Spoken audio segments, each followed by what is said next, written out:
तभी आपका जीवन सार्थक होगा, नहीं तो ये जीवन बेकार चला जाएगा।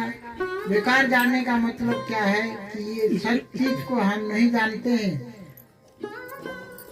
तो सजा के तौर पर भगवान का ये है कि फिर 84 लाख में भेज देता है, ताकि 84 लाख जन्म मरण के चक्कर में आएगा। फिर कब मनुष्य शरीर मिलेगा, फिर सत्संग मिलेगा नहीं मिलेगा ये कोई भरोसा नहीं है। जैसे अभी आपके गांव में कोई ना कोई भगत आते हैं और बताते हैं कि भाई सत्संग करा लो, ताकि आपके गांव में कुछ लोग सत्संग सुनेंगे तो कुछ समझ में आएगा।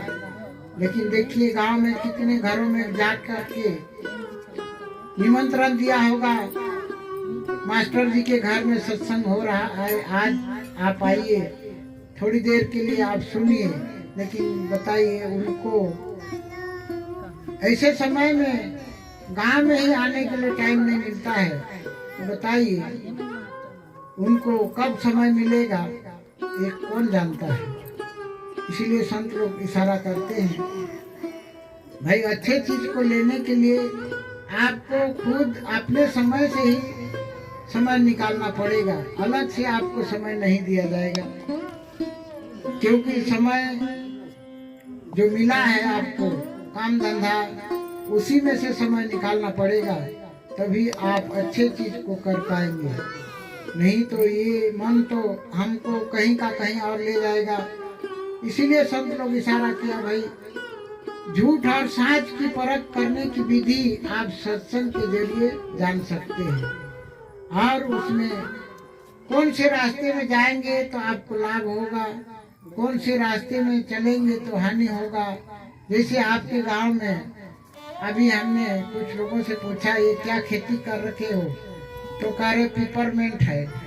और पिपरमेंट बताइए इतने गर्मी में किया जाता है, और ये गर्मी में होने के नाते वो कुछ फायदा देता है, तो जानकार उसके बारे में वो लोग जाने समझे कब किया जाता है, तब उन्होंने वो खेती किया, तब समय पर वो फायदा में आते हैं। तो इसी तरह ये मनुष्य शरीर भी हमें मिला है और इससे फायदा लेना है, तो आपको सत्संग में आना पड़ेगा और उस चीज को जानना पड़ेगा जो चीज आपका बहुत कीमती है। वो कीमती कौन सा चीज है, वो आपके शरीर में जो निरंतर चल रहा है वही शक्ति आपका सबसे कीमती है। और वो कीमती चीज को हम लोग भुला दिए हैं, जबकि हमने भगवान से वादा करके आए थे कि हमको ये नरक से बाहर निकालिए, ताकि हम आपका भजन करेंगे, आपका नाम जपेंगे, आपको याद करेंगे। लेकिन हम लोग यहाँ आने के बाद भगवान की ऐसे चमत्कारी दुनिया को हमें भी पता नहीं था कि यहाँ इतना चमत्कारी होगा, कि खुद को भूल गए और दुनिया को देख करके चकाचौंध में भूल गए। जिनको वादा किया था उसी को भूल गए, और ये दुनिया का चकाचौंध में हम लोग फंस गए। तो जो मालिक को जानने के लिए मनुष्य शरीर मिला था उसको हम लोग जान नहीं पाए। तो उसको जानना है, और जानेंगे तभी हमारा जीवन सफल होगा। वो तो जानने का चीज क्या है, देखिए खाना खाते हैं तो 3-4 घंटा तक हम चल पाते हैं, लेकिन वो ऐसा चीज है जो निरंतर शरीर में चलता है, तब हमारा शरीर चलता फिरता है। उसको संतों ने कहा श्वास है। अब श्वास को कोई चलाने वाला है तभी तो चला रहा है, चल रहा है, तो उसी को भगवान कहते हैं। और वही भगवान हमारे सांसों को चला रहा है। और ये संतों ने गिनती के रूप में भी बता दिया कि आप अगर आप आराम से बैठे हैं तो ये 1 मिनट में 15-16 बार आता है, आता जाता है। तो बताइए ये कितना जरूरी है कि हर एक श्वास आने के बाद ही ये शरीर चलता फिरता है। खाना तो 3-4 घंटे के बाद चल जाता है एक बार खाने से, लेकिन ये श्वास को कहते हैं एक बार आया और दोबारा नहीं आया तो ये शरीर पड़ा रह जाता है। बताइए, और उसको हमने भुला दिया है। कितना कीमती है। एक ही सांस अगर आपका आकर के चला गया और दोबारा नहीं आया तो ये शरीर पड़ा रह जाएगा, तो कितना कीमती है। उस चीज को जानने के लिए संतों ने इशारा किया है। अब वो कितना कीमती है तो उसको कहते हैं, एक श्वास को अगर 1,00,000 रुपया भी देंगे तो वो बाजारों में नहीं मिलता है ताकि आप उसको खरीद सके। और गरीब आदमी तो कहाँ से खरीदेगा, बिल्कुल नहीं खरीद सकता है।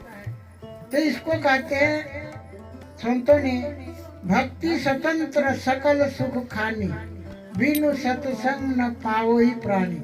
बताइए, उसको भक्ति कहते हैं और वो बगैर सत्संग के जरिए वो मिलता नहीं है। और बिनु सत्संग विवेक न हो, और उसको जानने के लिए एक किस्म का विवेक जागृत होता है। जब आप सत्संग में बैठ कर के मन लगा करके सुनते हैं तो सुनने के बाद आपके विचार आता है कि कौन सा ऐसा चीज है जो ये श्वासों को चला रहा है, और उसको जानने का जो विधि है तो समय के सद्गुरु ही बताते हैं। जब समझेंगे तभी आप इस ज्ञान को जानने का इच्छा प्रकट होगा। जैसे आप बाजार में जाते हैं, आजकल गर्मी के दिन में बाजारों में किस्म किस्म का ठंडा पानी पीने के लिए बेचते हैं, तो आपको जो पसंद आता है वो पानी खरीद के पीते हैं, तब आपका मन कहता है बहुत अच्छा लगा। लेकिन यहाँ दुनिया में तो बहुत सारे चीज ऐसे है कि हमका मन ऐसे ही भरमाते रहता है कि ये चीज अच्छा है, ये चीज अच्छा है करके भरमाते रहता है। और जो चीज जानना है, लेना है, उसको हम ले नहीं पाते हैं। तो समय रहते उसको लेना बहुत जरूरी है। उसी को संतों ने कहा भजन करने के लिए। अब वो भजन करने का विधि जब तक आप जानेंगे नहीं तो भजन कैसे करेंगे। तो भजन को सीखना पड़ेगा। जैसे बच्चे साइकिल चलाना सीखते हैं तो पहले उनको साइकिल चाहिए, तब वो सीखेंगे। तो उसी प्रकार आप उसको जानना चाहते हैं तो पहले सत्संग में आएंगे, उसको पूछेंगे।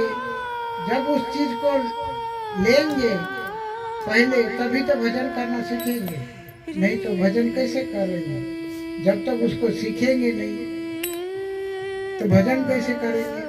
और उसको संतों ने कहा वही भजन ही एक साथी है। इस दुनिया से हमारा शरीर को छोड़ के जब चला जाता है तो वही भजन हमारे साथ जाता है।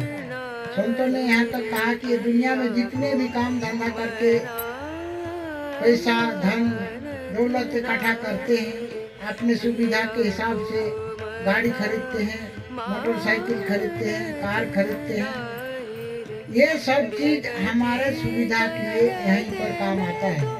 लेकिन यहाँ से छोड़ करके जब शरीर चला जाता है तो उस समय वही भजन काम में आता है। संतों ने अपने अनुभव से ये चीज को कहा है। अब वो चीज जब भजन करना सीखेंगे और उस भजन को करेंगे तभी वो साथ में जाएगा। और नहीं तो दुनिया का कोई भी ऐसा चीज नहीं है जो साथ में जाने वाला है। क्योंकि ये शरीर को छोड़ के चला जाता है, शरीर पड़ा रहता है तो धन दौलत कहाँ से जाएगा। जब वो जिस शरीर में खुद रहता है तो शरीर को ही पर छोड़ के चला जाता है, तो उसके साथ क्या जा सकता है, नहीं जा सकता है। इसीलिए संतों ने इशारा किया, भाई समय रहते हुए उस चीज को जानो, जान करके उसका भजन करो।